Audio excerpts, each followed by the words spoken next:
हाय hi everyone. Start करते हैं आज के एडिटोरियल को, जिसमें हम डिस्कस करेंगे कि हमारे प्राइम मिनिस्टर नरेंद्र मोदी जी ने हाल ही में एक घोषणा की। क्या घोषणा की कि जितनी भी सेंट्रल गवर्नमेंट की जॉब है, चाहे रेलवे में हो या अलग अलग डिपार्टमेंट में हो, सभी जॉब को मिलाकर, या आर्मी में हो, सभी जॉब को मिलाकर अगले 18 महीनों में लगभग 18 लाख जॉब निकालेंगे आगे आने वाले महीनों में। तो ये एक बहुत अच्छा अनाउंसमेंट भी है, और उसी के तहत एक अग्निवीर नाम का एक योजना भी निकाली थी। ठीक है, तो उसमें भी कहीं ना कहीं विवादों में ये वर्तमान सरकार घिरी हुई है।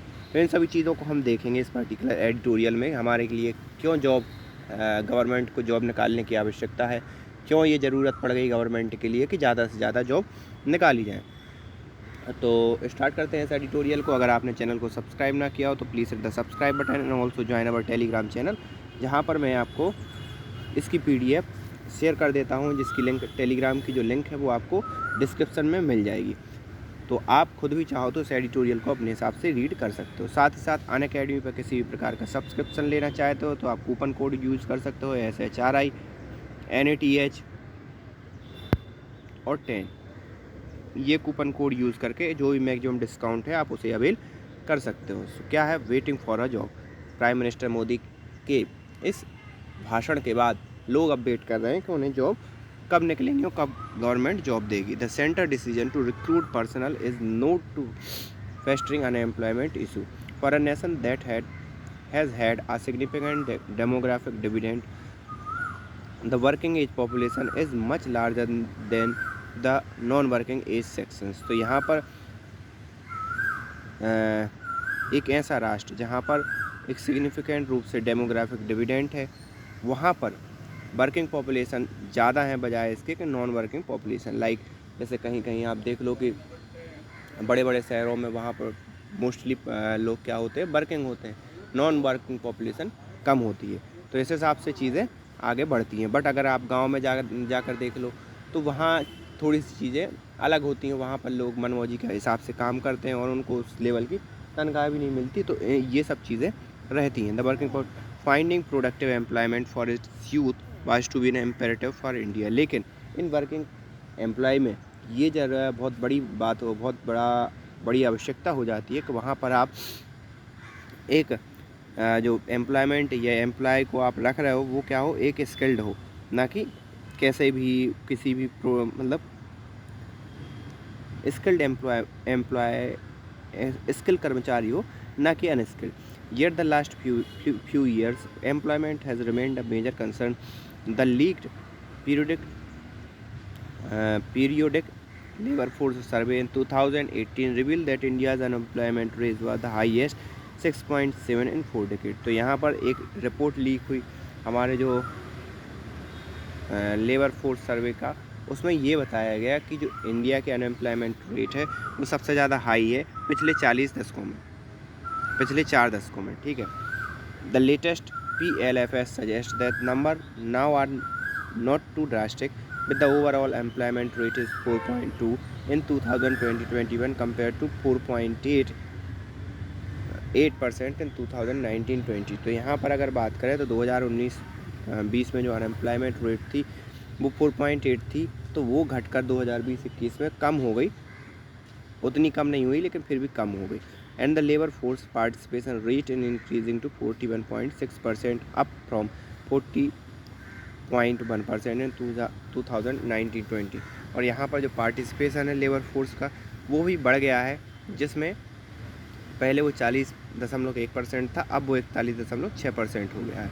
In the term of more widely used static internationally, the current weekly status of unemployment, the figure of 7.5% और 4% इन 2020-21 स्टिल वरिंग। तो यहाँ पर अगर हम इंटरनेशनली वाइडली अगर हम अपने डेटा को यूज़ करें और देखें तो हमें ये निकल कर सामने आता है कि लगभग 7.5% लोग 2020 और 21 में उनकी हालत ख़राब रहने वाली है, और ये डराने वाली भी है। But the PLFS data will not bring much cheer to government despite a decrease in unemployment according to official data। अब यहाँ पर एक और चीज़ है, जो PLFI का जो डेटा है कि कहीं ना कहीं अनएम्प्लॉयमेंट कम हुआ है, वो ज़्यादा खुशी देने वाला नहीं है गवर्नमेंट के लिए, despite a decrease unemployment according to official data. तो यहाँ पर जब तक कि जो ऑफिशियल डेटा में कहा गया था कि भाई इस रेट के हिसाब से अनएम्प्लॉयमेंट डिक्रीज़ हो जाएगी, अगर उस रेट से अनएम्प्लॉयमेंट डिक्रीज़ नहीं हो रही है तो गवर्नमेंट के लिए ये सोचने वाली बात है। This is because the decrease से the PLFI has also coincided with the transfer of employment into the lower productive and unpaid job away from salaried employment। तो यहाँ पर देखने वाली बात है कि ये डिक्रीज़ क्यों हुआ है। Says the PLFI has also coincided transfer, उसने क्या किया, अनएम्प्लॉयमेंट को ट्रांसफ़र कर दिया कहाँ, lower productive and unpaid job away from salaried employment. तो जो सैलरीड एम्प्लॉयमेंट है उनको अलग रख दिया है, और जो जिनको कम भत्ता मिलता है या दिहाड़ी मजदूर करते हैं उनका डेटा अलग निकाल कर सामने रखा है। तो इससे क्या हो गए, थोड़े आंकड़े में सुधार हो गए।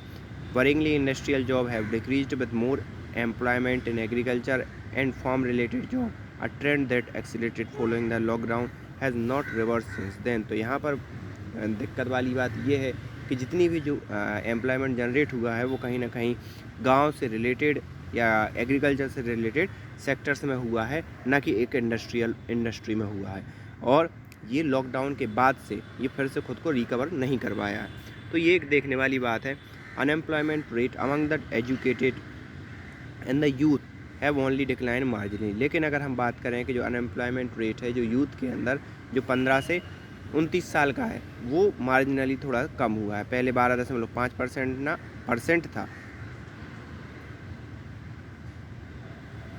Decline marginally. तो यहाँ पर अगर सेकेंडरी एजुकेशन की बात करें तो 9.1% है, एंड यूथ की बात करें जो कि 15 से 29 साल के बीच का है तो 12.9% है।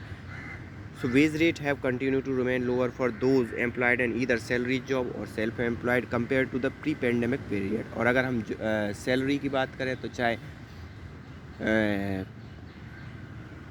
सैलरीड पर्सन हो या non salaried self employment person हो, दोनों की सैलरी में या कमाई में कहीं ना कहीं कमी हुई है, और जो प्री पेंडेमिक लेवल है वहाँ तक अभी तक पहुँचा नहीं है लोग।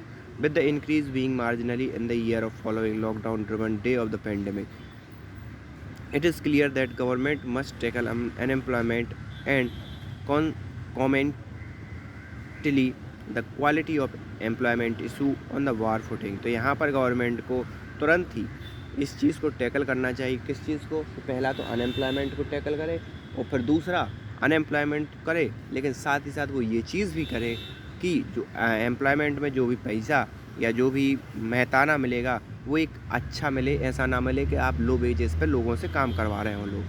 In this regard prime minister Narendra Modi announcement that the government will be recruiting 10 lakh personal with in the next 18 month. और यहाँ पर 10 लाख, सॉरी मैं गलत बोला था, 18 मंथ में अभी प्राइम मिनिस्टर मोदी ने कहा कि अगले 18 महीनों में 10 लाख लोगों को नौकरी देंगे। Vacancy in the railways, armed force and GST departments among other should be seen as a step in the right direction. और ये इस स्टेप को एक राइट डायरेक्शन में देखा जा रहा है प्राइम मिनिस्टर मोदी की ये घोषणा से।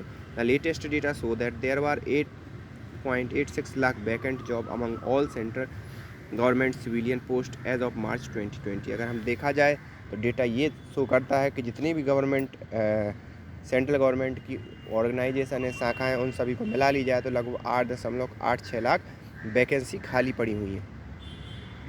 ये मार्च 2020 का डेटा है। Mister Modi announcement was not about the certain of large chunk of new job.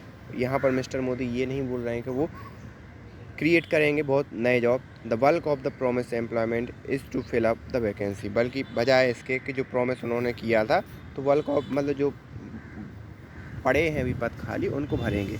But even this measure would be ameliorative in the real economy that could remain distressed, are consequences of BJP-led government mismanagement and effect of the pandemic in the last few years। तो इन्होंने पूरा का पूरा दोष एक वर्तमान सरकार पर मढ़ दिया और उसका कहा कि भाई ये बीजेपी गवर्नमेंट की कुछ नीतियाँ थी जिसके कारण ये सब चीज़ें सही नहीं हो पाई कोविड-19 के बाद भी। फिर भी ये जो खबर है ये थोड़ी सी राहत देने वाली है कि आप कहीं ना कहीं लोगों को क्या कर रहे हो, रोजगार देने का प्रयत्न कर रहे हो। The country can not afford the spend more year in this race of reap in benefit of its demographic dividend. तो यहाँ पर कंट्री जो है और ज़्यादा इस चीज़ को अफोर्ड नहीं कर सकती कि आप और समय तक इस चीज़ को नज़रअंदाज करते रहें। And the push to provide job for those seeking to enter the labour force even is related with the help of easy metre of the medium term. तो यहाँ पर भले ही आप जिनको जॉब चाहिए उनको जॉब देने में थोड़ा सा लेट हो गए हों, लेकिन ये बहुत मदद करेगा लोगों का आगे आने वाले नियत समय में। ऐसा नहीं कि बहुत लंबे सालों में मदद करेगा, बहुत तुरंत ही ये मदद करने लगेगा। So this is all about today's editorial. So thank you for today.